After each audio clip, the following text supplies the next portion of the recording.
ಚಿಕ್ಕೋಡಿಯ ನಿಪ್ಪಾಣಿ ಮನೆ ಕಳ್ಳತನಕ್ಕೆ ಬಂದಿದ್ದ ಖದೀಮರು ಪೊಲೀಸರನ್ನೇ ತಳ್ಳಿ ಪರಾರಿಯಾಗಿದ್ದಾರೆ. ನಿಪ್ಪಾಣಿ ನಗರದಲ್ಲಿ ದರೋಡೆಕೋರರು ಅಟ್ಟಹಾಸ ಮೆರೆದಿರುವ ವಿಡಿಯೋ ವೈರಲ್ ಕೂಡ ಆಗಿದೆ. ಸಿಸಿಟಿವಿಯಲ್ಲಿ ದೃಶ್ಯಗಳು ಬಯಲಾಗಿವೆ. ಬೆಳಗಾವಿ ಜಿಲ್ಲೆಯ ನಿಪ್ಪಾಣಿ ನಗರದಲ್ಲಿ ಮಧ್ಯರಾತ್ರಿ ಮನೆಗಳ್ಳತನಕ್ಕೆ ಯತ್ನಿಸುತ್ತಿದ್ದ 4 ದರೋಡೆಕೋರರು ಪೊಲೀಸರ ಗಮನಕ್ಕೆ ಬಂದಿದ್ದಾರೆ. ಮನೆಗಳ್ಳತನ ನಡೆಯುವಾಗ ಪೊಲೀಸರು ಅಲ್ಲೇ ಗಸ್ತು ನಡೆಸುತ್ತಿದ್ದರು. ಕೈಯಲ್ಲಿ ಲಾಂಗು ಮಚ್ಚು ಹಿಡಿದು ಸಂಚರಿಸುತ್ತಿದ್ದ ಖದೀಮರು ಗಸ್ತಿನ ಪೊಲೀಸರ ವಾಹನ ಕಂಡ ತಕ್ಷಣ ದಿಕ್ಕಾಪಾಲಾಗಿ ಪರಾರಿಯಾಗಲು ಯತ್ನಿಸಿದ್ದಾರೆ. ಕೈಯಲ್ಲಿ ಗನ್ ಇದ್ರೂ ಪೊಲೀಸರು ನೋಡ್ತಾ ನಿಂತಿದ್ದಾರೆ.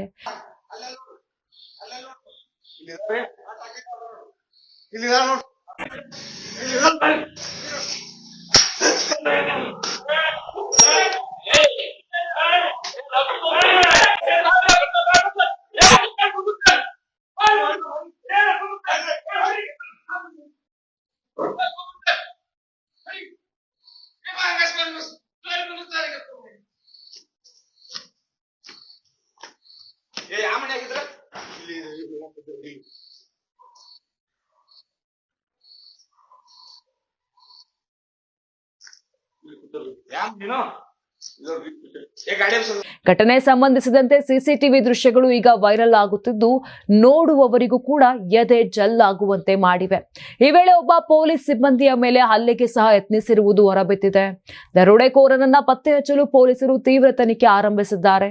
ಇನ್ನು ನಿಪ್ಪಾಣಿ ನಗರ ಪೊಲೀಸ್ ಠಾಣೆಯಲ್ಲಿ ಪ್ರಕರಣ ಕೂಡ ದಾಖಲಾಗಿದೆ. ನೀವು ಸಣ್ಣ ಆಗ್ಬೇಕಲ್ವಾ? ಅದು ಒಂದು ಉತ್ತಮ ಆಹಾರದಿಂದ ಸಣ್ಣ ಆಗ್ಬೇಕಲ್ವಾ? ಪ್ರತಿದಿನ ನಮ್ಮ ಜೀನಿ ಸ್ಲಿಮ್ ನ ಯೂಸ್ ಮಾಡಿ ಯಾವುದೇ ಸೈಡ್ ಎಫೆಕ್ಟ್ ಇಲ್ದಂಗೆ ನೀವು ಸಣ್ಣ ಆಗ್ತೀರಾ.